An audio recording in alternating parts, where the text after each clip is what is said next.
Bismillahir Rahmanir Rahim. We are talking about fatwa and mufti, and we just discussed the difference between a qadi and a mufti. Now let us move to talking about the conditions which must be fulfilled for it to be permissible for a mufti to give a fatwa. Condition number 1, he must know the hukum shar'i either with 100% certainty or with that which is dominant in his thought, which is the dhann al-rajih, the predominant thought. So for example, if he is asked, is the meat of the pig halal or haram, and he gives a fatwa saying haram, there's no doubt in his mind that the meat of the pig is haram. We have evidence from the Quran, and in fact we have an ijma' of the scholars. So in the mind of the mufti there is no doubt as to the ruling. So here he is 100% sure. However, most of the times you're not 100% sure, and there's always an element of doubt. So you have to give a fatwa according to what is predominant in your thought, and this is perfectly permissible. Otherwise, 90% of the time you will not be able to give a fatwa. So if a mufti is asked, does eating the meat of a camel break your wudu or not? There is a difference of opinion on this issue, but if the mufti holds the opinion that it does break the wudu based on his evidences which he has, then he will say yes, it breaks the wudu, but this is not something which he can be 100% sure about. In the same way he is sure that the pig meat is haram, even though he has evidences for both opinions, but his level of certainty is different in each of these two situations. So we say that he gives a fatwa if he is 100% sure or more than 50% sure as to what a ruling is, and he has evidence for this ruling. So if he is 50-50 or less than 50% sure, then he is not allowed to give a fatwa, and he has to keep quiet. So he's not allowed to give a fatwa based on what he feels might be correct, just because he has a feeling.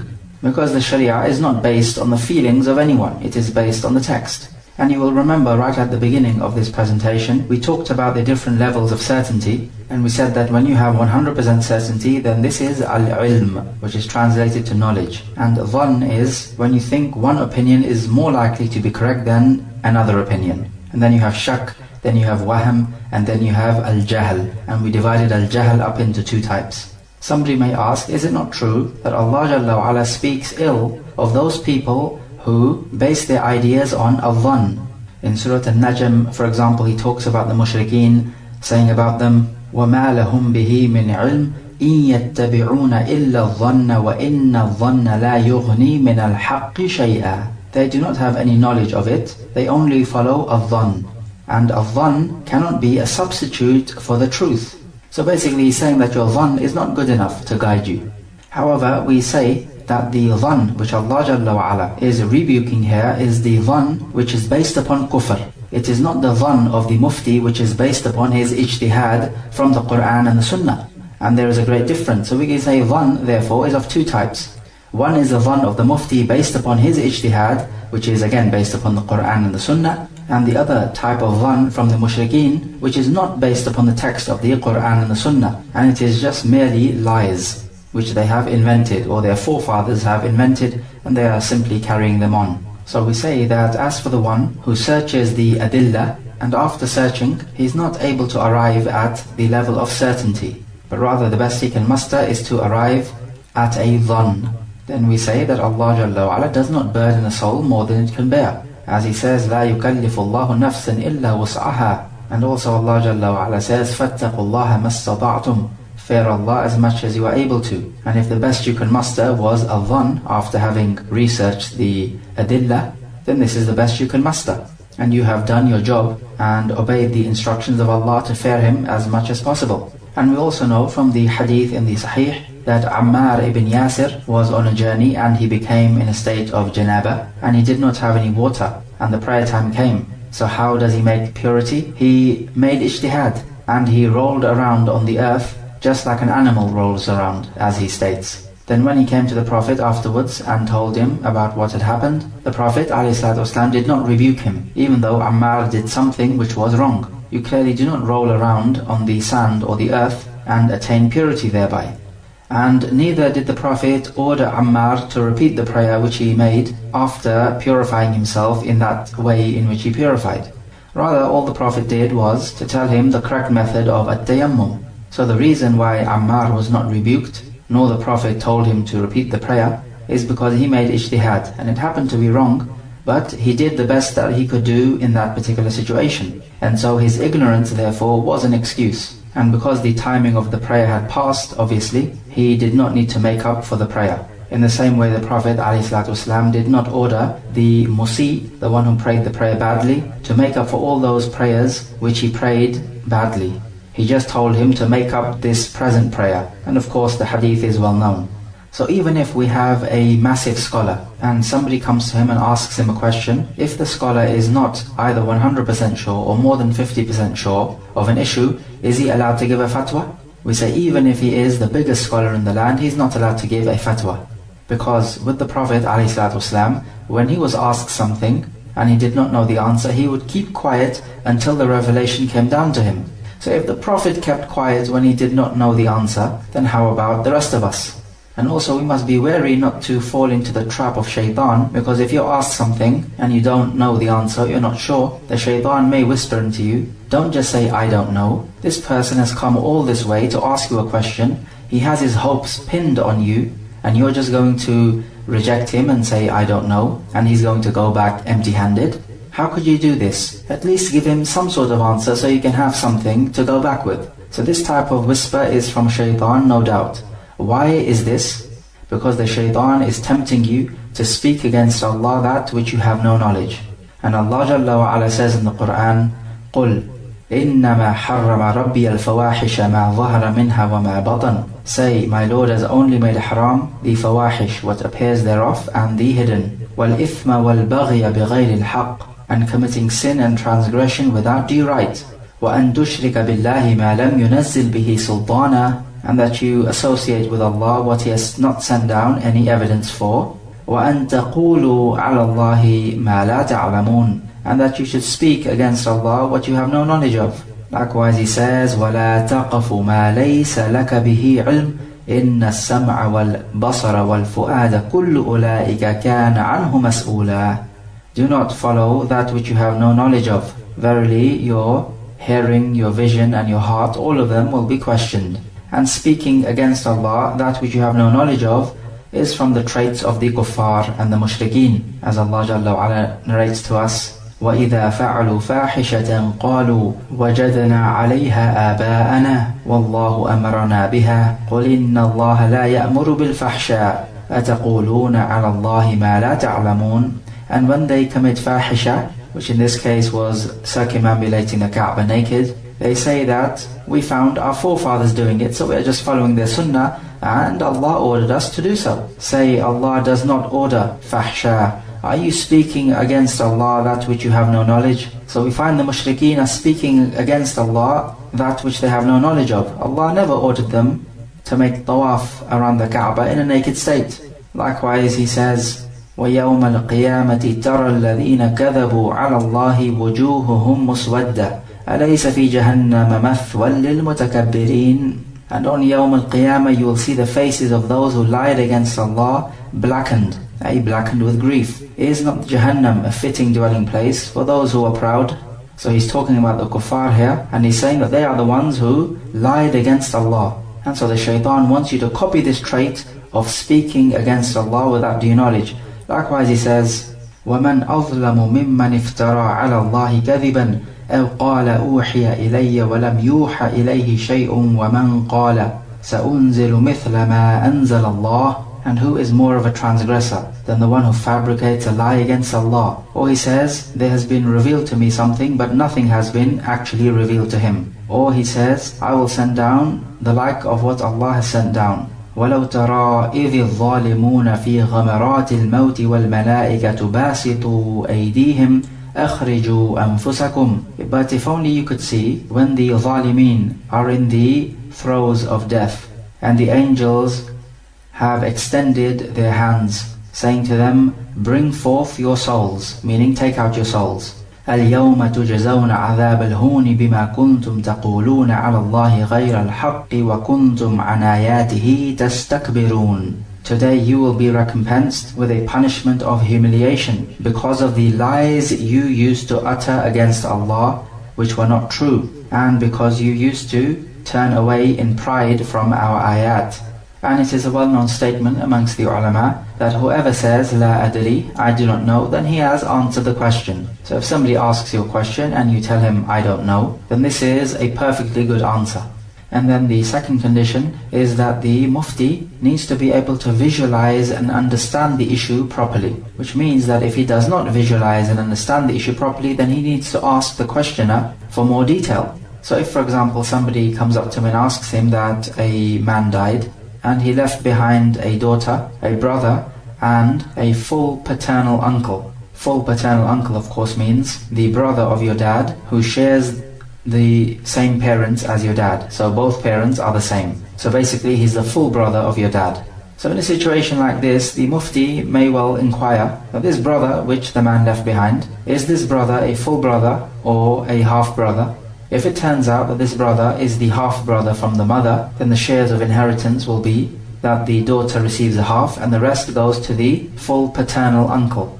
But if it turns out that this brother is a full brother, or he is a half-brother from the father, then the shares will be different. Half will be for the daughter and the rest will go to the brother and nothing for the full paternal uncle. Or if he says that a person died leaving behind a daughter, a brother and an uncle, meaning a paternal uncle, then in this situation again we would have to ask him about the brother and the uncle. Are they full brothers and full uncles or half brothers and half uncles? If in this situation the brother is the half brother from the mother, meaning the uterine brother, and the paternal uncle is the half brother of his father from the same mother, basically he's the uterine brother of the deceased's father. So in this case, both of them receive nothing and the full inheritance goes to the daughter. So we can see that depending on the detail, the end ruling varies vastly. And with the inheritance, it's even more critical because you're dealing with the rights of other human beings. And so you need to make definitely sure that you get the answer right. Because depriving someone of the rights which Allah has given them is not a trivial issue. So we find that depending on the detail of the situation, the ruling changes. And so the mufti needs to be aware of subtleties like this and inquire further so he can understand the situation properly. If he's not able to inquire, then in a case like this, he would have to give both alternatives. So he covers every angle. And this idea of asking the questioner for more details is a sensitive issue and must be given due consideration, because some people, when they ask a question, they're not very clear in the way they express themselves. Or perhaps their language skills are not up to scratch. So it could very well be the case that they are not representing the reality in which they face themselves properly in their speech. And your fatwa can only be based on their speech. But if their speech is not representing the reality in which they are in, then this means your fatwa will be wrong. And it will not be the correct fatwa for the reality in which the questioner finds himself in. So this is why it's extremely important before giving any fatwa that the mufti clarifies the situation by asking for details if necessary. And there could be another problem. Perhaps the language skills of the questioner are acceptable, but maybe he's phrasing a question in a way so that you give him a particular answer which he wants. Because he is afraid that perhaps if he spoke frankly with you, you will give him an answer which he does not want. So perhaps he's just trying to bend the words and put his little spin on it so he can extract the answer which he wants. So again, if you feel this is the case, then it is imperative to ask for further details. And nowadays, people are following their desires, more often than not. And so they will try to bend the words and make it sound as though it is a desperate situation so that you give them the fatwa which they want, which is not necessarily the correct fatwa for their particular situation. Then the third condition, that the mufti needs to be in a calm state, so that he's able to analyze the situation and think about it and apply the adillah to the reality.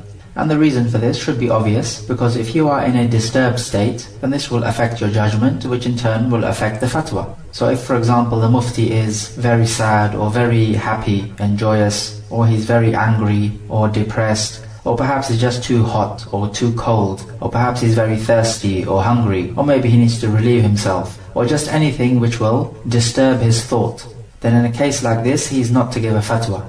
But what happens when the questioner gets angry that you're telling him that you cannot give the fatwa now, so come back later on? We say, let the questioner get angry, because you are obeying what Allah Jalla wa Ala has ordered you to do, so there can be no blame on you. And if the questioner gets angry, because maybe he's traveled from a very long way off, perhaps even from a different country, then that's his problem. As for anger, then the ulama have divided it up into 3 categories: light anger, middle anger, and heavy anger. As for the heavy anger, then this is like a mad person, so his statements are not to be considered. So if a mufti gives a fatwa in a state of severe anger, then this fatwa is not accepted, and its presence is like its absence. As for light anger, then this is the opposite. Whatever you say is to be considered. And we know the Prophet ﷺ gave a judgment between Az-Zubayr ibn al-Awwam and a man from the Ansari, and the Prophet was in an angry state, because the man from the Ansar accused the Prophet of showing favoritism to his cousin, who is Az-Zubayr, because Az-Zubayr ibn al-Awwam was the son of Safiya bint Abdul Muttalib, who is the Prophet's paternal aunt. So anger which is a light anger does not prevent a fatwa from being in effect or in force. As for the medium level anger, then there is a difference of opinion, but we say that in a medium level anger, his statement is not to be considered. So for example, if a person is of a medium level anger and he divorces his wife, then this divorce does not count. Because as Shaykh al-Islam Ibn Taymiyyah rahimahullah says, that he divorced his wife in this medium level anger, and it was as if he was forced to divorce his wife. And if a person is forced to divorce his wife, then this divorce does not count. And so his anger forced him to divorce his wife. So these were 3 conditions for it to be permissible to give the fatwa. Without these conditions, the fatwa is not correct and not accepted. So just to recap these 3 conditions again, that the mufti needs to know the ruling either from yaqeen, which is certainty, or al-dhann, which is more than 50%. The second condition is that he needs to visualize and understand the situation properly. And if need be, then he must ask for further clarification. And thirdly, he must be in a state which will not affect his judgment. So these were conditions for it to be permissible to give a fatwa. But now, if you are asked a question, is it wajib for the mufti to give a fatwa? Now we have to discuss the conditions for a fatwa to be wajib. So note that there's a difference between a fatwa being permissible to be given and a fatwa being wajib to be given. So the first condition for the fatwa to be wajib to be given is that the issue at hand must have actually taken place. Because if he asks you about something which has not actually taken place, then giving a fatwa in this situation is not wajib. Why is this? Because there's no need to do so. And this is not a case of darura, necessity. And sometimes giving a fatwa on an issue which has not actually taken place could lead to people taking the sharia for a ride. How is this? Let us illustrate. A person comes up to a mufti and says that if a man divorces his wife in a period of purity in which he has had intercourse with her, then does this divorce stand? So firstly, the mufti would need to ask him, did you divorce the wife during a period of purity in which you had intercourse with her? If he says no, then this means that this situation hasn't actually happened. Hence he does not need a fatwa. So the mufti can simply say, I will not answer this question. Because if the mufti answered the question with the correct answer, which is that no, the divorce does not stand, and that its presence is like its absence, then this man will simply divorce his wife whenever he wants to, by daytime, by nighttime, and he will take the matter for a ride. And this issue of divorce needs to be taken seriously and not just for a ride. So only answer the question if this situation actually happened. Likewise, a person comes and says, is it a condition for your tawaf to be sahih that you should be in a state of wudu? Then the mufti needs to ask him, did you make tawaf whilst you were not in a state of wudu? If he says no, then there's no need to answer this question. Because if the mufti gives the correct answer, which is that you don't need to be in a state of wudu for the tawaf to be sahih, then this man would make tawaf without wudu because he's not going to care, and he will go against the majority of the scholars, because the majority holds that you need to be in a state of wudu. So we say that we always encourage a person to be in a state of wudu when he's making tawaf. But when it comes to a situation of fatwa, then the mufti would need to ask, did it actually happen or not? So as to prevent people from taking the matter lightly and for a ride. So if, for example, a person says that he was making tawaf al-ifada and the rush was extremely severe, as you could expect, and during the tawaf he broke his wudu and he could not leave the mataf and renew the wudu, so he carried on with the tawaf and he completed his hajj, and now he is back in his land. and he's asking you, is his tawaf correct? Because he was not in a state of wudu all throughout the tawaf. So in this kind of situation, when you know it has actually happened, it is wajib upon you, if you are a mufti, to give a ruling. And here you could tell him that your tawaf is sahih, because it's not a shart that you be in a state of wudu in the tawaf, for the tawaf to be sahih. And no doubt this is an easier opinion and the better one, because if you hold the other opinion that wudu is a condition for your tawaf to be correct, then you would have to tell him that no, you are still in your state of ihram and you have to travel back to Mecca and complete the tawaf al-ifadah. Then you will be completed from the ihram. So all the prohibitions which apply to you before the second tahallul, which is basically that you're not allowed to have intercourse, they still apply to you until you go back to Mecca, perform the tawaf al-ifadah and then return. No doubt this will create much difficulty, especially if the person is poor or perhaps finds it difficult to go back. But alhamdulillah, we find that the correct opinion is the minority opinion, which is that wudu is not a shart or a condition for the tawaf to be correct. And this is the opinion of the Zahiriyah, and also Shaykh al-Islam Ibn Taymiyyah favors. Of course, this condition pertains to a mufti giving a fatwa to just a normal person who comes and asks him. The situation is completely different if a scholar is giving a lesson and students ask him questions because they want to know about the ruling, and this is part of their education. Then in this case, it's not a condition that the situation should actually have taken place in reality. Because here the student of knowledge is asking so that he can know the ruling, and this is all part of his learning. So in this case, the scholar would have to give the answer to the question regardless of whether it happened or not. So there's a difference now between teaching the students of knowledge and actually giving a fatwa to somebody who comes up and asks him about it. So the key thing about this condition is that if it is not necessary right away for the questioner to know the answer, then it is not wajib for you to answer. As for if in a situation which even if it has not occurred but it is necessary for the questioner to know the answer, then it is wajib for you to answer. For example, a person is in a state of ihram and he asks you what is the ruling on killing the game animals whilst in a state of ihram. So in this case, it is wajib for you to answer even if the situation did not take place. So even if he has not killed a game animal. But it is wajib for you to answer because this is a ruling he needs to know about, so that he does not fall into the haram, which is killing the game animal. So even though the situation hasn't occurred, but there is a necessity for you to answer, because this is something which he immediately needs. So when it comes to the talibul ilm, the student of knowledge, then he's going to ask many questions, most of which he is not directly involved with himself, but he's asking in order to learn. So learning is a different issue entirely. Whether he needs to know, whether he does not need to know, whether he's involved in the situation or not, all of this is irrelevant. The point is he's learning, and hence the scholar would need to answer his question, because this is part of teaching and learning.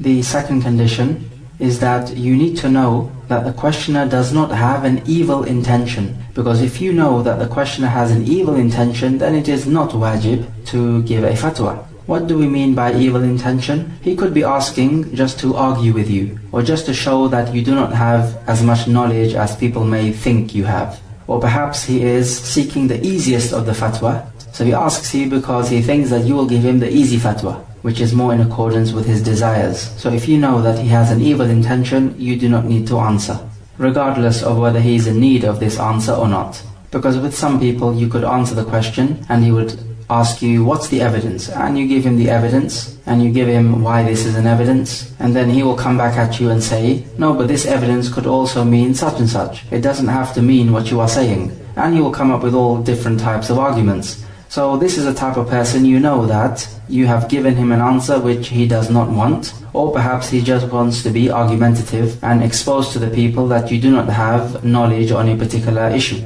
So in this case, you do not have to engage with him in a debate, and neither do you have to answer his questions. And this is why Allah Jalla wa Ala gave the Prophet a choice whether to answer the questions of the people of the book or not. Because often they would come to the Prophet only wanting to argue with him, and they would argue with him by way of asking him questions. It's not that they want to reach the truth, which is why they're asking the questions, no. Rather, they just want to argue. and just challenge the Prophet. Or perhaps sometimes they just want an easy opinion, like the case with the zina, when the Yahud came to the Prophet and some nobles amongst them had committed zina, and they thought that the Prophet will give them an easy punishment for zina.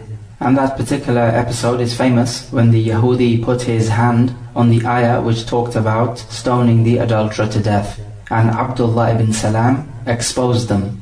And Allah Jalla wa Ala says in the Quran, talking about the Yahud, in Surah Al-Ma'idah ayah 42, سَمَّعُونَ لِلْكَذِبِ أَكَّالُونَ لِلسُّحْتِ. They listen to lies and they devour wealth using haram means. فَإِنْ جَاءُوكَ فَاحْكُمْ بَيْنَهُمْ أَوْ أَعْرِضْ عَنْهُمْ وَإِنْ تُعْرِضْ عَنْهُمْ فَلَنْ يَضُرُّوكَ شَيْئًا. So if they come to you, then judge between them or turn away from them. So he has a choice. And if you turn away from them, they will not harm you in aught. وَإِنْ حَكَمْتَ فَاحْكُمْ بَيْنَهُمْ بِالْقِسْطِ إِنَّ اللَّهَ يُحِبُّ الْمُقْسِطِينَ. And if you judge between them, then judge with justice. Verily Allah loves those who are just. So if a questioner asks a mufti, wanting to give the mufti a hard time, should the mufti answer or not? The mufti does not have to answer. However, if the mufti has ability to argue and debate and put the questioner back into his place, then it is better for him to answer and debate with the questioner and show the questioner clearly that he is wrong. If the mufti does not have the ability to debate very strongly, then it is better for him to avoid the confrontation. So an important point that the mujtahid or the mufti needs to be aware of is that there are many people who are seeking after the easiest opinion. And if they know that this is the intention of the questioner, that he's just seeking the easiest opinion, then a fatwa should not be given. Because a fatwa is not given to the one who has an evil intention. And as these scholars have said, مَنْ تَتَبَّعَ الرُّخَص فَقَدْ تَزَنْدَقْ. Whoever follows the easiest opinions of the scholars, then he has become a zindiq, meaning to say he has deviated from the right path. Because this is a person who is not worshipping Allah in accordance with the text of the Sharia. Rather, he is worshipping Allah in accordance with his own desires. Because he is only going to follow the opinion of those scholars which match his desires. And if you question him about this, he will say, well, I'm just doing what Allah has ordered me, which is to ask the people who know if I don't know. So how can you blame me for this? So this is a trickery which he is using. And Allah Jalla wa Ala knows his intention, that he just wants to follow his desires, and he's just giving it an Islamic coating. So these types of evil intentions are not worth an answer. But what if a mujtahid finds himself in a situation where he is trying to extract a ruling and he has evidences for two opinions? One is the harsher opinion and one is the easier opinion. And there's evidence for both. Which one should he take? Some scholars say that he should take the harsher opinion because this is the safer. Other scholars say that he should take the easier opinion because this is more in accordance with what Allah Jalla wa Ala wants for us. As Allah says, يُرِيدُ اللَّهُ بِكُمُ الْيُسْرَ وَلَا يُرِيدُ بِكُمُ الْعُسْرَ. Allah wants ease for you and He does not want hardship. And also we know that the asl, the original ruling is that you are not taken into account and nothing is obligatory upon you and you are not worthy of sin except with clear evidence. And this is the better opinion, that if a mujtahid finds himself in this kind of situation, then he goes for the easier opinion because it's more in accordance with the qawaid of the Sharia. But as for a normal Muslim who's just seeking the easiest opinions in every issue, then this is the evildoer and the deviant. So the point is that a person should ask a question in order to gain practical knowledge which he can implement. Sometimes people may ask scholars because they want to make the opinions of the scholars contradict each other. So such and such a scholar said something, then he will go to another scholar, the second one, and ask him for an opinion and receive a different answer. Then he goes to the third scholar and receives a different answer, and so on. So like this, he contradicts the opinions of the scholars. He says that on this one particular issue, I have found 5 different rulings: haram, makruh, mubah, mustahab and wajib. So these types of fun and play is not permissible. The third condition for a fatwa to be wajib to be given is that in giving this fatwa, there must not ensue a greater harm. So we find that if there is a greater harm which will result from the fatwa, then the mufti needs to keep quiet and refrain from giving a fatwa. For example, we know that if a man divorces his wife 3 times, then she is not halal for him to take back until she marries another man and consummates the marriage. And then if this second husband divorces her, then she can go back to the first husband. So what if her husband divorces her 3 times in one sitting? most ulama say that this divorce becomes ba'in, which means he cannot take her back until she marries another man and consummates marriage. And some ulama hold that 3 divorces in one sitting counts only as 1 divorce. And these ulama are the minority. The problem with the 3 divorce issue is that if she is divorced 3 times, then the first husband could pay a second man to marry this woman, consummate the marriage and then divorce her, so that the first man could take her back. This marriage is called tahleel and it is not valid. So if a person comes and asks a mufti that he divorced his wife 3 times in one sitting, is this divorce ba'in or raj'i?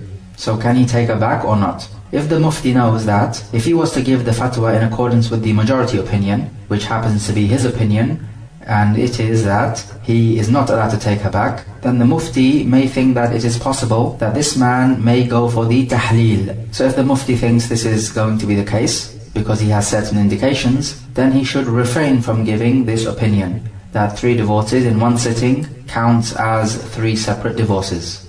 Because if he gives his fatwa in this case, then this will lead to a greater harm, which is the marriage of tahleel. So in this case, if he gives the second opinion, then this would be better, because he would have avoided a greater harm, which of course is the tahleel. And this condition finds its basis in the general principle of the Sharia, which is that if we have a benefit and a harm of equal strength which come together, then warding off the harms takes precedence over bringing about the benefits. And there's plenty of evidence for this qaida. We know in the Quran, Allah Jalla wa Ala forbids us from insulting the false deities or speaking evil of the false deities, if this will lead to the mushrikeen abusing Allah Jalla wa Ala. Otherwise, we know that to speak evil or bad of the false deities is something which is good. Likewise, we know the Prophet ﷺ did not kill the munafiqeen, even though killing the munafiqeen will be something good, because it would rid the Muslims of a tremendous evil. However, there would be a greater evil which will ensue, which is that the people will start talking that the Prophet kills his own companions, and so they will be repelled from embracing Islam. Likewise, the Prophet refrained from demolishing the Kaaba and building it on the foundations of Ibrahim, because the people will start thinking that this Prophet is trying to exploit the Kaaba. And because these were new Muslims, so the faith was not very strong in their hearts, the Prophet thought it prudent not to demolish the Kaaba and build it the way Ibrahim a.s. built it. So these were the 3 conditions for a fatwa to be wajib to be given. Just to recap them, that the issue needs to be something which the questioner seriously needs to know about, and it's not something you can afford to delay. So it is something which has happened to him, or a ruling which he needs or will need. Then number 2, that the mufti knows that there are no evil intentions in the questioner. And number 3, that there will not be a greater harm which ensues from this fatwa. So these were issues pertaining to the mufti and conditions for it to be permissible for him to give a fatwa. And we said that these are 3, and then the conditions for the fatwa to be wajib, and again these are 3. So let's talk about matters pertaining to the one who is asking the question. What is obligatory upon him? 2 things are obligatory upon him. The first point is that in asking the question, he must be intending to arrive at the truth and work in accordance with this truth, not to try to argue with the scholar or to try to expose that the scholar does not know as much as people think he knows, and not to try to seek the easiest opinion. So as for this idea of seeking the easiest opinion, then the ulama have stated that if a person asks a mufti for a fatwa on a particular issue, and this person is going to follow the fatwa of the mufti, then he is not allowed to ask a different scholar about this very same issue, because this will open up the doors for him to seek the easiest opinion. The second obligation is that he must only ask a person whom he thinks is worthy to give a fatwa. So it must be predominant in his thoughts that this mufti has enough knowledge and taqwa of Allah Jalla wa Ala to give the right decision. But the question is, how would the average person know that this particular person is worthy to be asking? You can know through indications. Perhaps you know of sincere Muslims of Ahlul Sunnah wal Jama'ah, they follow a particular scholar. So this is an indication that this scholar is worthy of asking. And normally the trustworthy scholars will have a good reputation amongst the people. And we're talking about the people of Ahlul Sunnah wal Jama'ah, because the deviant scholars will have a good reputation amongst the deviant Muslims.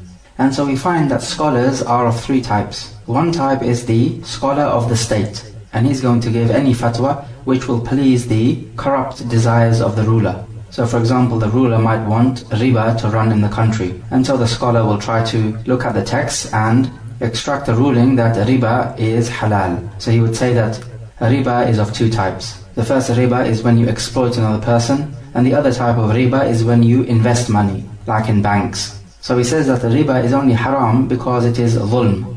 As for the investment type of riba, which runs in banks, then this will benefit the economy. And we know that Islam desires from us to benefit the people and not to make dhulm. And therefore the only riba which is haram is that which makes dhulm, because Allah Jalla wa Ala says in Surah Al-Baqarah, Ayah 279, وَإِن تُبْتُمْ فَلَكُمْ رُؤُوسُ أَمْوَالِكُمْ لَا تَظْلِمُونَ وَلَا تُظْلَمُونَ. And if you repent, then you can have your original amount of money, so you are not oppressing and you are not being oppressed. But as for the riba which runs in banks, then this is a business contract and it is part of trade and it will benefit the economy. So this is the type of riba which is halal. Or he may say that communism is perfectly permissible in Islam. And the evidence for this is when Allah Jalla wa Ala says in Surah Al-Nahl, ضَرَبَ اللَّهُ لَكُمْ مَثَلًا مِّنْ أَنفُسِكُمْ هل لكم مما ملكت أيمانكم من شركاء فيما رزقناكم فأنتم فيه سواء. Allah strikes forth a parable for you. Do you have any partners in the servants which your right hands possess, so that all of you are equal sharers in these servants? So he says, look how Allah Jalla wa Ala says, you are equal sharers. And this is what communism is all about, sharing out this wealth equally. And likewise the Prophet said, المسلمون شركاء في ثلاث الماء والكلأ والنار. The Muslims are equal sharers in three things: water, pasture and fire. So again, this idea of equally sharing wealth, it supports the idea of communism. Therefore communism is halal in Islam. So we say that this type of scholar is the scholar of the state. He is going to do anything to please the twisted whims and desires of the corrupt rulers. As long as the price is right, the fatwa is ready to be given. Then we have the scholar of the people, and he's the type of scholar who says everything is halal, just to please the people. And thirdly, you have the scholar of the religion, and this is the one who gives the fatwa in accordance with what he believes to be the truth from the Quran and the Sunnah, regardless of what the ruler may say or what the people may say. But the question is, if there are two or more scholars in the place which you are living, and they are both worthy of asking for a fatwa, is it wajib upon you to go to the one you think has most knowledge and taqwa of Allah Jalla wa Ala? Or is it just mustahab for you to go to the one with most knowledge and taqwa? Some scholars said that it is wajib for you to go to the scholar whom you believe has the most knowledge and taqwa of Allah Jalla wa Ala. Just as, for example, if you were ill and in your locality there were two doctors, one was more knowledgeable with more experience and the other one was just a beginner, but they are both fully qualified doctors.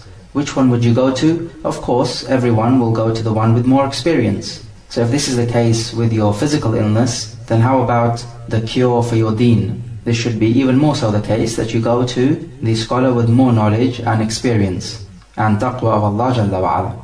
Certainly it sounds like a logical argument. However, we find that the sunnah of the Sahaba was other than this, because the Sahaba would ask anyone who was qualified to give a fatwa. And they would not always just go to the most knowledgeable of the companions for a fatwa. So we can say it is recommended for you to go to the one whom you believe has most knowledge and taqwa of Allah Jalla wa Ala and experience in dealing with fatawa. What happens when you find yourself in a situation where there are two differences of opinion, and you find the majority of scholars holding one opinion and the minority of scholars holding another opinion, and you yourself cannot decide which is the correct opinion? Can we then say that you just follow the majority opinion?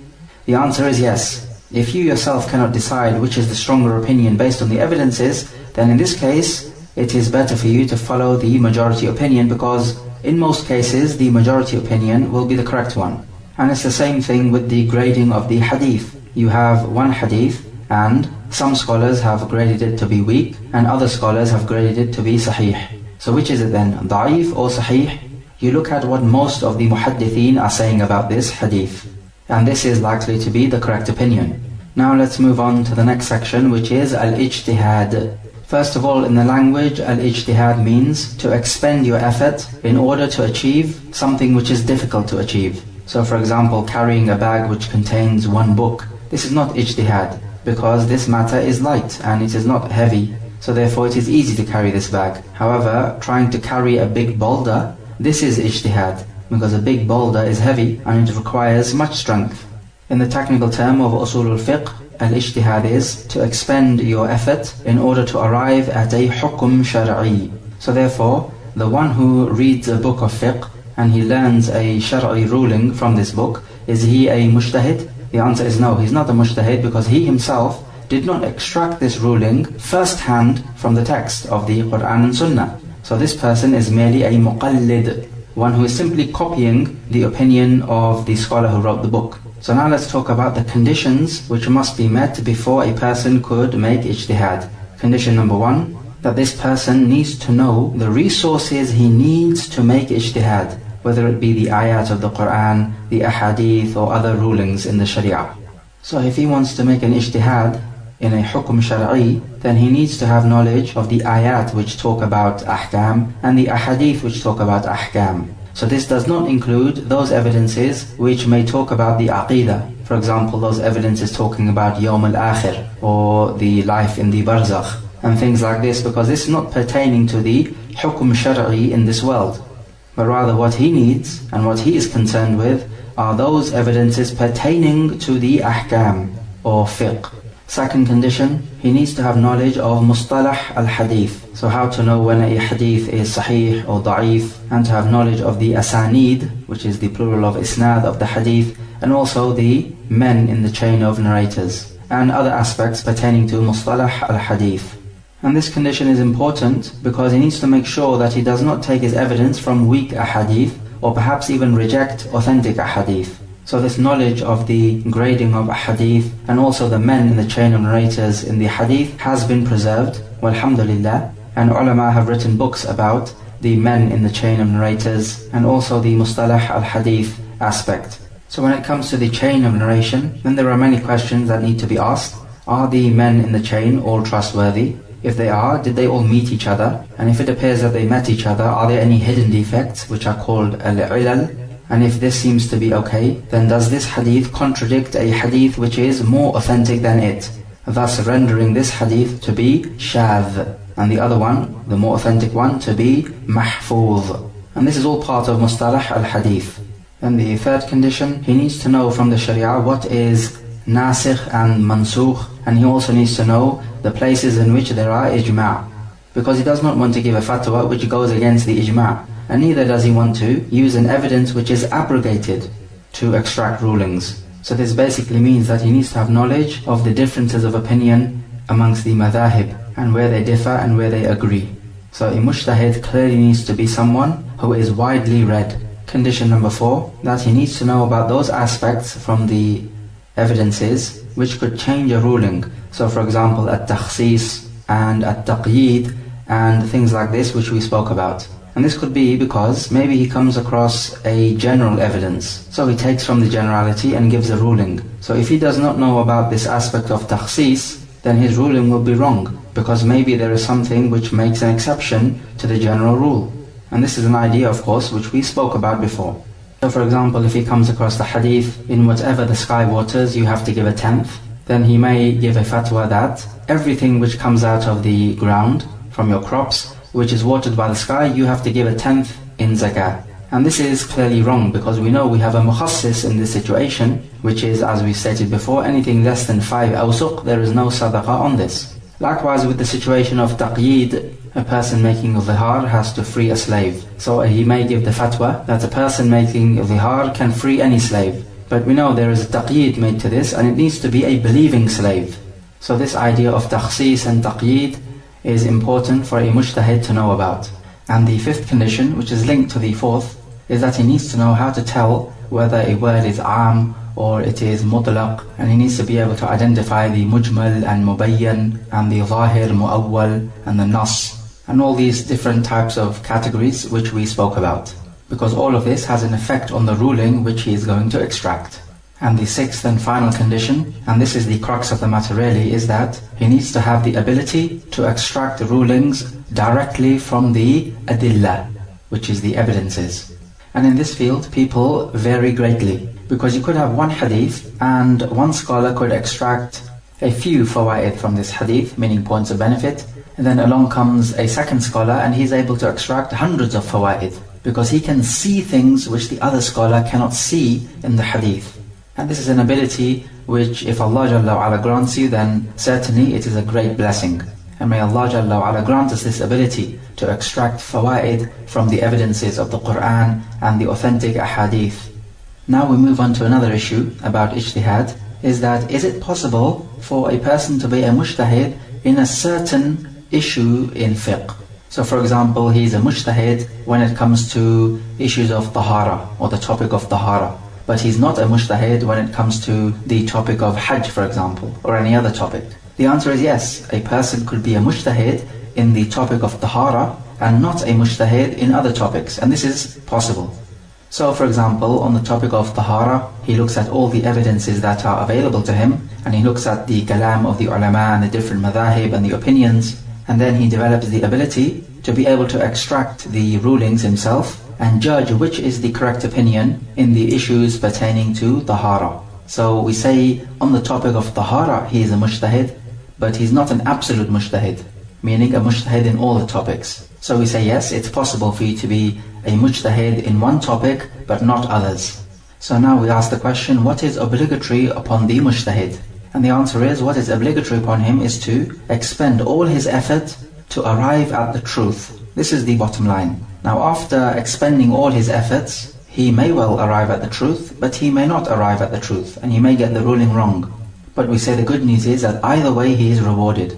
As in the authentic hadith, إِذَا حَكَمَ الْحَاكِمْ فَاجْتَهَدَ ثُمَّ أَصَابَ فَلَهُ أَجْرَانِ وَإِذَا حَكَمَ فَاجْتَهَدَ ثُمَّ أَخْطَأَ فَلَهُ أَجْرٌ.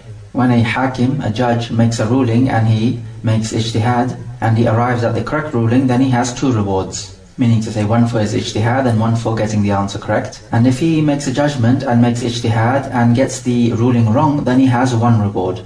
And this is the reward for his ijtihad, but not the reward for getting the ruling correct. And it also makes sense from another angle that the person getting the answer right should have two rewards, is because if he got the answer right, then it shows us that he probably made more of an effort. And because he made more of an effort, he arrived at the correct answer. As for the one who did not arrive at the correct answer, then maybe there was something of a shortcoming in his efforts. So from this angle also we can see that the one who arrives at the correct answer has double reward. And this hadith highlights an important issue. Just because you have a difference of opinion amongst the mujtahid scholars does not mean that all the scholars are correct. Rather, it is in black and white. Only one of them will be correct. Yes, it's true, all of them will be rewarded, but as for who is correct in actuality, only one can be correct. The others will be wrong. This is because the Prophet gave two possibilities. Either he could be right or he could be wrong. So it should not be said that the opinion of the Shafi'i madhab is correct and the opinion of the Hanbali madhab is also correct, despite the fact that there are two opposing opinions. No, they cannot both be correct. And to visualize this logically, we know that night enters at Salat al-Maghrib. Now if we know that Salat al-Maghrib is at 7 o'clock, let's say, and you ask one person what is the time, and he says it is 5 to 7. And you ask another person what's the time, and he says it's 7 o'clock. So for the first person, Salat al-Maghrib has not begun, so it is still daytime. And for the second person, Salat al-Maghrib has begun, so it is nighttime. Now both of these people gave their answer in accordance with what their watch is telling them. And so they're following their watch. And this is what they're required to do, of course. So they're giving two different opinions, but does that mean they are both correct? Because if they are both correct, then we're saying that night and day have occurred at the same time. And this is a contradiction and physically impossible. None of these two people are blameworthy for what they've said, because they've done what they're required to do, which is to follow their watch. However, in actuality, they both cannot be correct at the same time. So we need to decide who is correct. So it's the same thing with the madhab. Each of the madhahib are following their usul in extracting the rulings, and there's no sin in this for any of them. However, it does not mean that in actuality they are all correct. So if one madhab says that something is wajib, and another madhab says that it is only mustahab, then we know that both cannot be correct, because if something is wajib and you were to leave it off on purpose, then you are worthy of punishment. But if it is mustahab and you left it off on purpose, then you are not worthy of punishment. Hence we know that it is not possible for something to be wajib and mustahab at the same time, because it is not possible for you to be worthy of punishment and not worthy of punishment at the same time. This is a complete contradiction. It's like saying what happens when an unstoppable object meets an immovable wall, or what happens when night and day occur at the same time. All of these are impossible in the realm of this real world. And if a mujtahid makes his ijtihad and he is not able to arrive at an answer or a ruling from the evidences, then he needs to make tawaqquf and stop. And he's not allowed to give a ruling. And in this case, it is permissible for him, out of darura, necessity, to make taqleed or to imitate another scholar's opinion. Because this now becomes a situation of darura, necessity. Whereas before it was not permissible for him to make taqleed. Okay, let us ask the question, why is ijtihad so important? And the answer is that you need to keep up with newly arisen issues in the world, for which you may not have a direct text. And so we rely on the mujtahideen to extract rulings from the text and give us answers. Otherwise we'd be left in the dark. The ruling on ijtihad is that it is fard kifaya on the whole ummah. And as for the one who has the ability to do it, so he meets the requirements as laid out before, then upon him it is fardu ayn. He is not allowed to make taqleed. Also, when is ijtihad applicable? We say it is applicable in matters of fiqh which are dhanni, meaning on those matters we are not 100% sure of, so that a difference of opinion should be respected. So that is to say, you cannot have ijtihad where there is a nas, a clear-cut text, which gives a clear-cut ruling. It cannot be interpreted either way, in any sensible interpretation. Because if the answer is already given, then you do not need to search for an answer, because it's already given. And secondly, you cannot have an ijtihad in a matter in which there is an ijma' of the scholars, because you are bound by the ijma', you have to follow it. And we are talking about an ijma' which is to be considered. We are not talking about when there is a shadh difference of opinion, shadh meaning anomalous.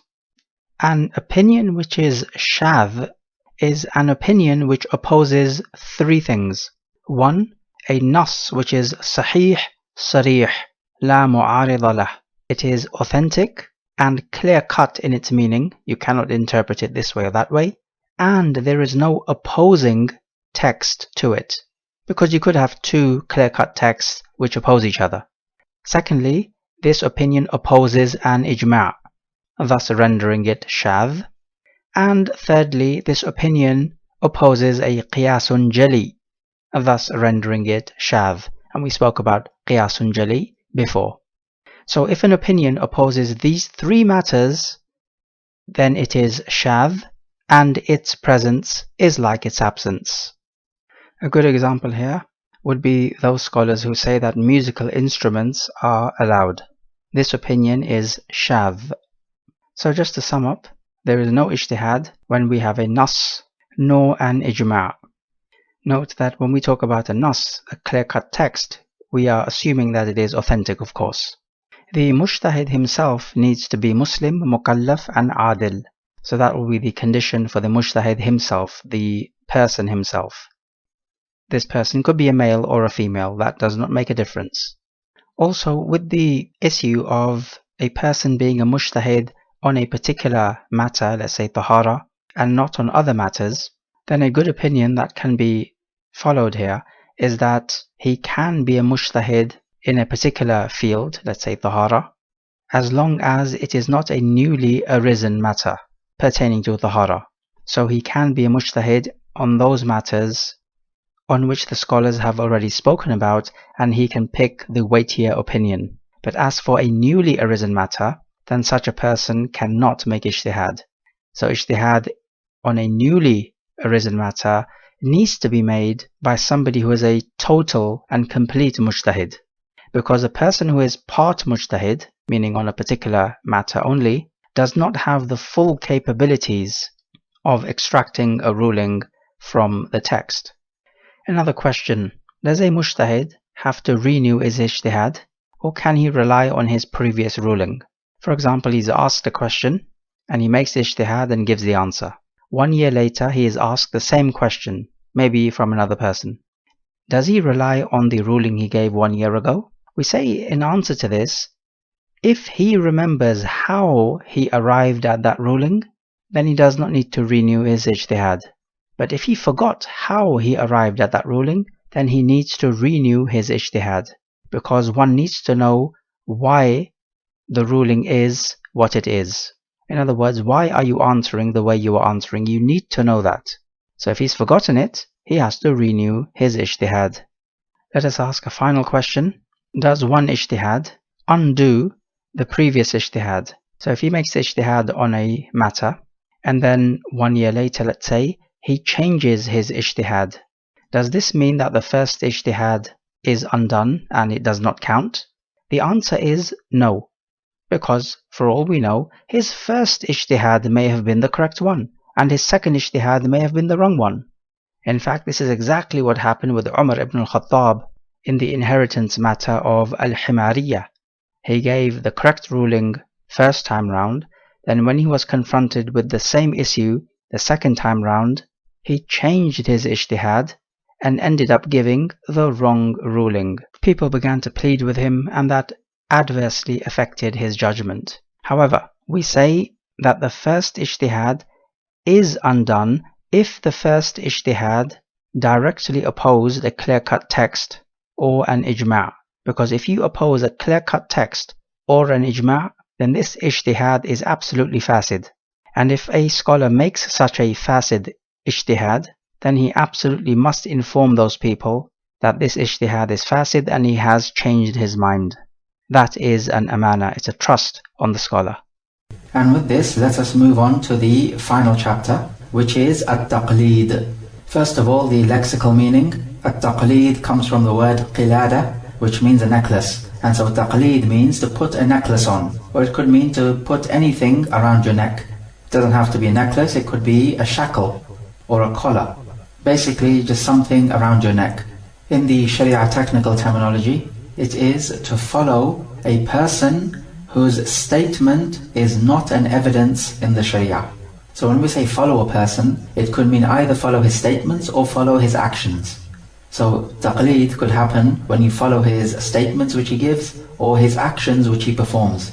It could happen in both ways. So to understand this definition, let us understand who this does not include. So the obvious answer to this is that it does not include the Prophet ﷺ, because the statement of the Prophet is an evidence in the Sharia. It is a hujjah. So technically you cannot say I'm making taqleed on the Prophet, although it is possible in the language to say I'm making taqleed on the Prophet, because taqleed can be translated to imitation or following.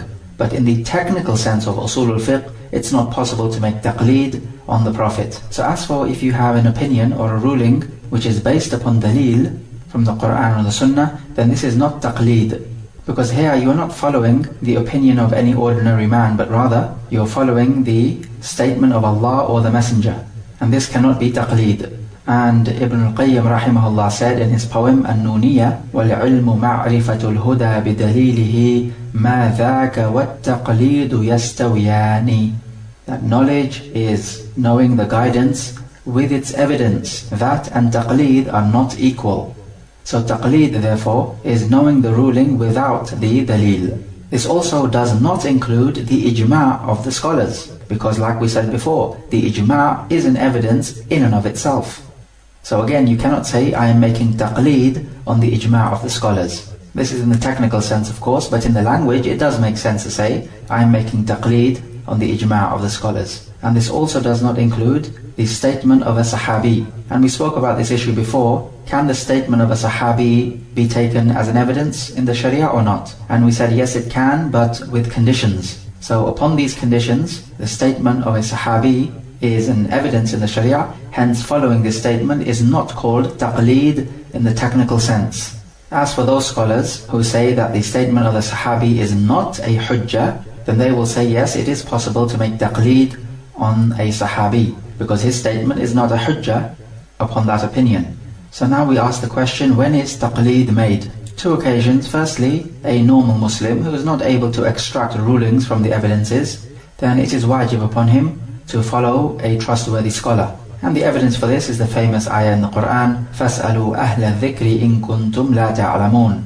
Ask the people of knowledge if you do not know.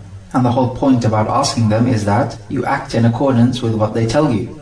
Otherwise there'll be no point in asking. And we mentioned before that the Ammi, the non-scholar Muslim, should ask the most trustworthy scholar and the scholar with the most taqwa. And this is recommended for him to do so. Otherwise, anyone who is qualified for the job can be asked. The second place is that a mujtahid himself makes taqleed. And this could happen when an issue faces him and he needs to give an immediate answer. And he's not able to extract the rulings from the evidences in this short space of time. So in this case, he would make taqleed on another scholar. And this is because of necessity. Otherwise, it would not be permissible for him to make taqleed if he's able to extract the rulings himself. And some scholars have mentioned that you are not allowed to make taqleed on the fundamental beliefs of the deen. So we're talking about the aqidah issues. Because they say when it comes to aqidah, you need to be 100% certain of these issues. And when you make taqleed, this does not give off 100% certainty. Rather, this gives off dhann, which is when you're more than 50% sure but not 100%. And they say that this is not permissible in matters of aqidah. However, what is correct is that certainly making taqleed does give off a dhann, and it does not give off 100% certainty, because there's always a chance that this scholar may be wrong in his statements. But because the evidence in Surah An-Nahl is general, it includes both matters of aqidah and matters of fiqh. And this ayah itself came down in the context of the usul of the deen, the fundamentals of deen, which are matters of aqidah. Because in Surah An-Nahl ayah 43, we read, وَمَا أَرْسَلْنَا مِن قَبْلِكَ إِلَّا رِجَالًا نُوحِي إِلَيْهِمْ فَاسْأَلُوا أَهْلَ الذِّكْرِ إِن كُنتُمْ لَا تَعْلَمُونَ. And we did not send before you, O Muhammad, anyone except men whom we inspired. So ask the people of dhikr, which is the Torah and Injil, if you do not know. So Allah Jalla wa Ala is commanding the mushrikeen that if you need evidence, then ask the people of the dhikr, which is the scriptures which Allah sent down, talking about the Torah and Injil. Ask these people, they will confirm that only men were sent down before the Prophet ﷺ, and these prophets were inspired by Allah Jalla wa Ala. And so this issue certainly is pertaining to aqidah, because it is pertaining to prophethood and messengership, that these men were prophets and messengers. And certainly this is from the aqidah. It is not just from fiqh. So upon the opinion that you need to be 100% certain in matters of aqidah and dhann is not good enough, they would say that it is not permissible for a person to say that I believe that Allah descends to the lowest heaven during the last third of the night, because this is a matter of aqidah. So it's not permissible for him to believe this without knowing the evidence for it, because if he doesn't know the evidence, then he's not 100% certain of this fact. But when he knows the evidences for it, then he can be 100% certain. But in any case, we say the correct opinion is that even in matters of aqidah, taqleed can be made according to the generality of the evidence, as mentioned before. And also logically speaking, the ammi is not able to derive rulings from the evidences because he does not have the knowledge and ability. So now there is nothing left for him to do except taqleed. And Allah Jalla wa Ala says, فَاتَّقُوا اللَّهَ مَسْتَطَعْتُمْ. Fear Allah as much as you are able to. And taqleed is as much as he is able to do. Now let us move to talking about the types of taqleed. There are two types. One is am, general, and the other one is khas, specific. So let's talk about these. Number one, which is am, or general. This is when a person chooses a madhab and he completely follows this madhab, right down to the letter, and he will not pay attention to any other madhab. So for example, a person may say, I am a Shafi'i, and he follows the Shafi'i opinion in every single issue. He will not deviate one bit. So this is general following of the madhab, and it is called general taqleed. So what's the ruling on this? Some ulama have said that it is wajib for you to follow one madhab, because you are not able to make ijtihad, therefore you have to follow a madhab. And other ulama have said it is haram to do this, because it means you are following somebody other than the Prophet ﷺ. You are actually following the imam of your madhab. As for those who say it is wajib to only follow one madhab, they say that ijtihad now is no longer possible. And so if ijtihad is now no longer possible, then only taqleed is left. However, this statement of theirs that ijtihad is no longer possible anymore is futile and wrong. Rather, ijtihad will always be possible up till Yawm al-Qiyamah, because the Quran and the Sunnah have come down as guidance for mankind up till Yawm al-Qiyamah. And the Prophet ﷺ said, قَدْ تَرَكْتُ فِيكُمْ مَا إِن تَمَسَّكْتُمْ بِهِ فَلَن تَضِلُّوا بَعْدِي كِتَابُ اللَّهِ. I have left behind me amongst you, that which if you hold onto it or grasp onto it, you will never go astray, the Book of Allah. And so if it was the case that ijtihad is now no longer possible, then it means that extracting rulings from the Quran and the Sunnah is now no longer possible. So this basically means that the Quran and the Sunnah were for the early generations of the Muslims, but not for the later generations. So only they could extract rulings and not the later generations. And this clearly is ludicrous to anyone with a sound intellect. Rather, we say that anyone who has the ability to extract rulings from the Quran and the Sunnah, and he matches the criteria which we have given, and we gave 6 criteria, then it doesn't matter when in time he is living. He is a mujtahid, whether it be in the 7th century or 21st century of the Common Era, or any century for that matter, up till Yawm al-Qiyamah.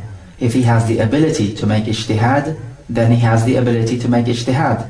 And you cannot say that ijtihad is no longer possible, because the Quran and the Sunnah are for all times and places, up till Yawm al-Qiyamah. As for those ulama who say it is haram to make taqleed am on any one particular madhab, they say that if you make taqleed am, the general taqleed, which is when you follow the madhab right down to the letter without deviating a single bit, then they're saying that if you were, for example, Shafi'i, making this taqleed am, then you have taken Muhammad ibn Idris as your prophet, instead of Muhammad ibn Abdullah alayhi salatu wasalam. If you are a Maliki, you have taken Malik ibn Anas as your prophet. If you are Hanafi, you have taken An-Nu'man ibn Thabit as your prophet. And if you are Hanbali, you have taken Al-Imam Ahmad ibn Hanbal as your prophet. Yes, it's true that all 4 of these A'imma are speaking from what they know of the Sunnah of the Prophet ﷺ, but they could be right and they could be wrong. So for you to follow them in that which is wrong, and you know that the better opinion lies with another madhab, then this clearly is disobeying the Sunnah of the Prophet. And Shaykh al-Islam Ibn Taymiyyah rahimahullah said that the one who makes taqleed am on any one particular madhab, then he has taken the Imam of that madhab as his prophet, because he will follow the opinion of the Imam if it conflicts with a clear text from the Prophet, and this is clearly not permissible. And he said that we know that there is an ijma' of the scholars that it is not permissible to obey anyone other than the Prophet ﷺ.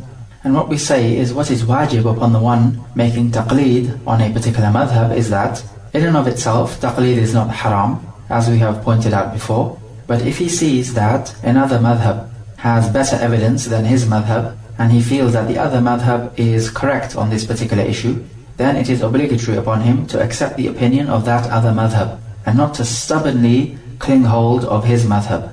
Because he needs to realize that the bottom line is to follow the Prophet ﷺ, whether this following of the Prophet is found in his madhab or in another madhab. So following a madhab is a means to an end and not the end itself. The end itself is to follow the Prophet.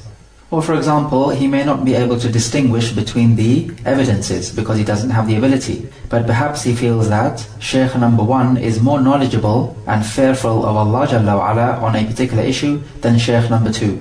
So now here again, there is an indication that the opinion of Shaykh number 1 is the more correct opinion. So upon this then, he will follow the opinion of Shaykh number 1 even if the Shaykh is not from his madhab. So this idea of changing your madhab is not haram as long as you fear Allah Jalla wa Ala to the best of your ability and you are only seeking the truth. But nowadays we find people taking from different madhahib for the wrong reasons. They are trying to take the easiest opinion from every madhab, and so essentially they are following their desires. And we said before that whoever follows the easiest opinions, then he has become a zindiq, who is the person who is following his hawa, his desires, and not huda, the guidance. So to illustrate this, we know that in the madhab of Al-Imam Ahmad, eating the meat of the camel breaks your wudu. But the majority opinion is that it does not break the wudu. So this person, this zindiq who is following his desires, during the times of summer, when it is extremely hot, he will eat the camel meat and somebody tells him, you have to make wudu now before praying. And he says, yes, I'll make wudu, because this is the madhab of Al-Imam Ahmad. But in the summertime, of course, it's easy to make wudu, because it cools you off, as it is very hot. However, come winter time, and it is cold, and you do not want to make wudu as much, because you have no need to cool yourself off, he eats the meat of the camel, and he's told you have to make wudu before the prayer. And he says, no, I'm following the other madhahib, who hold that you do not need to make wudu from the camel meat. So now he's jumping from one madhab to another, not because he wants to arrive at the truth and follow the sunnah, but rather he wants to follow his desires. So this is the person who is performing haram.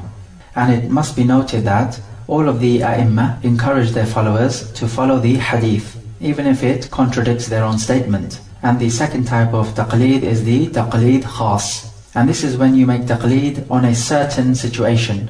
So it's not the whole madhab, but rather it's just a certain issue. And this is permissible if you yourself are not of the level to extract rulings from the evidences directly. Or it could also be the case that you need a ruling and you're not able to find the evidences for a particular ruling. So in this case, it is permissible to make taqleed on this particular issue for which you need a ruling. Now we ask another question, is it permissible for a muqallid, the one making taqleed, to give a fatwa? Allah Jalla wa Ala says, فَاسْأَلُوا أَهْلَ الذِّكْرِ إِن كُنْتُمْ لَا تَعْلَمُونَ. Ask the people of dhikr if you do not know. And the people of dhikr, who are the scholars of the scripture, they are the ones who are the scholars and worthy to be asked. As for the muqallid, he is not from the Ahl al-Dhikr, from the people of the scripture. Rather, he is a follower himself, and not one who is followed. So upon this, it is not permissible to ask a muqallid for a fatwa, except in a case of necessity whereby perhaps you're living in a city and there is a knowledgeable person, but he is a muqallid himself. So he's not able to extract rulings from the adillah. Then in this case of necessity, it is better for you to ask him. You can ask him because that is better than you worshipping Allah Jalla wa Ala based upon pure ignorance. But this is only in a case of necessity like this. So we say only people of knowledge are allowed to be asked. And knowledge itself is knowing the truth with its evidences. So you should be able to extract the rulings from the evidence, which is different to simply following somebody else's opinion. So the question is it permissible to give a fatwa based on taqleed? Ibn al-Qayyim has reported 3 opinions on this. The first opinion says that it is not permissible to give a fatwa based upon taqleed, because taqleed is when you have a ruling without any evidence. And this ruling without evidence is not called knowledge. It only becomes knowledge when you have a ruling with its evidence. And it is well known that you're not allowed to give fatwa without knowledge. And taqleed is not knowledge, meaning to say it is not ilm. And so if you were to give a fatwa without knowledge, then you would be speaking against Allah without knowledge. And Allah Jalla wa Ala says, when He lists the things which are haram, in Surah Al-A'raf, ayah 33, He ends it off by saying, وَأَن تَقُولُوا عَلَى اللَّهِ مَا لَا تَعْلَمُونَ. And that you should say against Allah what you don't know. And this opinion is held by most of the scholars of the Hanabila and the Shafi'iyya. The second opinion in this is that if a person is making taqleed on another scholar, so this is having the hukum without the dalil, then he's allowed to act upon this opinion in his own personal self, so with his own personal actions, but he's not allowed to use this taqleed opinion to give a fatwa to someone else, so that someone else will follow him based upon this fatwa on taqleed. So in other words, it's a ruling without the dalil. However, this opinion doesn't really fit into this situation which we're talking about, because if a person acts in accordance with the taqleed he's making, then this is not him giving a fatwa based on taqleed. Rather, he's just acting in accordance with the taqleed which he's making. So this second category is not really pertaining to the issue at hand which we are speaking about.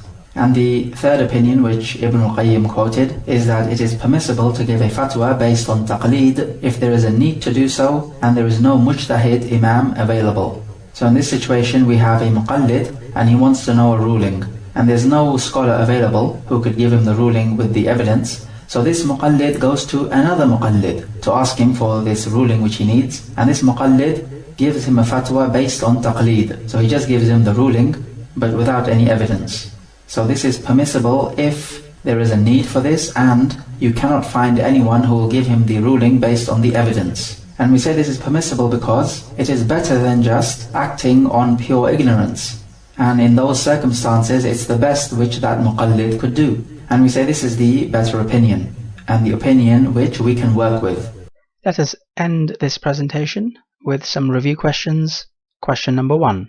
Give the 3 conditions for a fatwa to be permissible and 3 conditions for a fatwa to be wajib to be given. Question 2. What are the 2 obligations on a mustafti, the one seeking the fatwa? Question number 3. Give 6 conditions for a valid ijtihad. Question 4. what are the two areas in which an ijtihad is impermissible? Question number 5. Define taqleed, both linguistically and technically, and explain why taqleed can even be made in matters of aqidah. And with this we come to the end of the presentation on Usoolul Fiqh. We ask Allah Jalla wa Ala to overlook our faults and accept it from us a goodly acceptance, and to make the listeners benefit from this presentation. وَالْحَمْدُ لِلَّهِ بِنِعْمَتِهِ تَتِمُّ الصَّالِحَاتِ. هذا والله أعلم، وصلى الله وسلم على نبينا محمد وعلى آله وأصحابه أجمعين.